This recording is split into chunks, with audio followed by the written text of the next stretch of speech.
தமிழக அரசியலில் மிக மூத்த தலைவரான கருணாநிதிக்கு இன்று 94வது பிறந்த நாள். இதனை முன்னிட்டு குடியரசுத் தலைவர் பிரணப் முகர்ஜி, துணைத் தலைவர் ஹமீத் அன்சாரி, காங்கிரஸ் தலைவர் சோனியா காந்தி உள்ளிட்ட ஏராளமான தலைவர்கள் கருணாநிதிக்கு வாழ்த்துக்களை தெரிவித்த வண்ணம் உள்ளனர். வயதின் மூப்பு காரணமாக உடல்நலம் குன்றி ஓய்வெடுத்து வரும் கருணாநிதியை சந்திக்க கட்டுப்பாடுகள் விதிக்கப்பட்டுள்ள போதும் நேற்று திமுக வெளியிட்ட வீடியோ ஒன்றில் கருணாநிதியை நீண்ட நாட்களுக்கு பிறகு காண முடிந்தது. வைர விழா மலரை கருணாநிதி பார்வையிடும் காட்சிகள் இந்த வீடியோவில் பதிவாகியுள்ளன.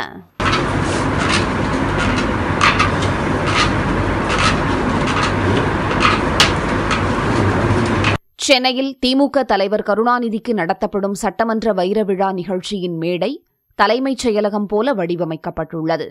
ராயப்பேட்டை YMCA மைதானத்தில் இன்று மாலை 5 மணிக்கு திமுக செயல் தலைவர் மு.க.ஸ்டாலின் முன்னிலையில் நடைபெறும் கூட்டத்தில் காங்கிரஸ் துணைத் தலைவர் ராகுல் காந்தி, பீகார் முதலமைச்சர் நிதிஷ்குமார் உள்ளிட்ட தேசிய தலைவர்கள் பலர் பங்கேற்க உள்ளனர்.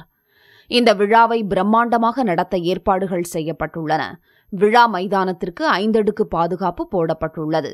வெடிகுண்டு நிபுணர்கள் மற்றும் மோப்ப நாய்கள் உதவியுடன் மைதானம் முழுவதும் சோதனை நடத்தப்பட்டது. மு.க.ஸ்டாலின் விழா மேடையை நேரில் பார்வையிட்டு ஆய்வு செய்தார்.